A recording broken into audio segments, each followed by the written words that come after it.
This is Jackson Avenue in Glenside. Mediocre neighborhood, great school district, mediocre neighborhood. And I forget the numbers of the deal, all the numbers of the deal, but I do remember this. I lost $20,000 on that deal. That's a very important number I remember. So the way I lost it was I hired this contractor, did not get any referrals from him, big boo-boo. I paid him too much money too soon into the project, right? And then he talked me into taking on a second project for me, right? So he was falling behind on one, and he said he could do it better if it was two at a time. Would you believe that I believed him? So anyway, I hired him to do both, and really all he was doing was taking my money, doing a little bit of work on mine, and then finishing his other projects. And the justification he gave me was, Jim, that money, my personal money, all goes in the same pool, and there just isn't enough left to finish. I'm like, my gosh. So $20,000 on each house, 40 grand. The first one, it really sucked. It took me like 3.5 years to pay back that lender, right? And but I did, with interest for the entire time. But the point is, I learned I'm never going to let a contractor take me for a ride like that again, right?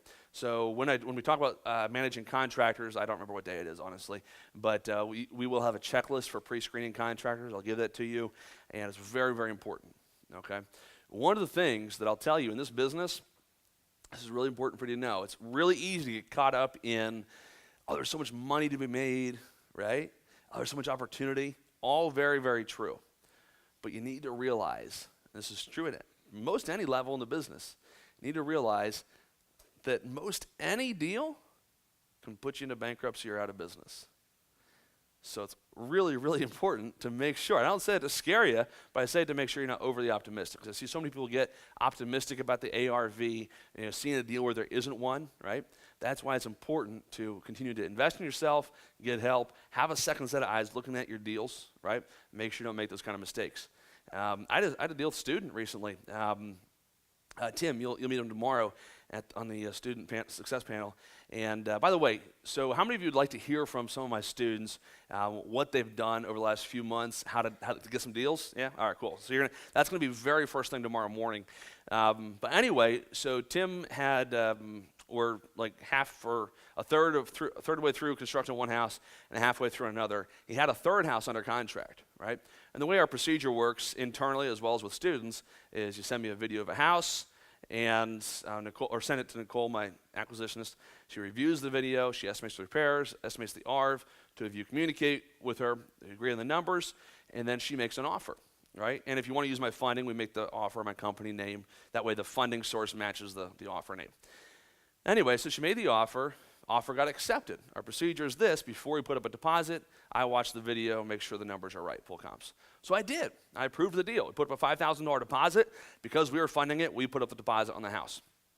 So it was a big burden off of his shoulders that we did that. So anyway, then we go through, I think it was like 4 days or 3 days ahead of closing, and with my contractor, the scope of work. So you always want to meet your contractors there ahead of time to get the scope of work nailed down so construction can start the day after closing.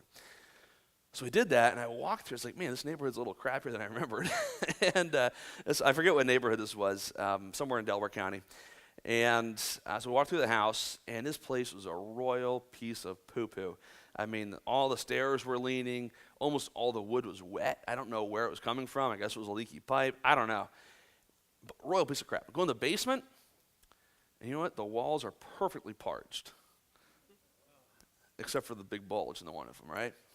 And I'm like, oh my gosh, I got this royal piece of crap house. I know it's going to have 5 or 10 grand in extras because it's going to go over budget.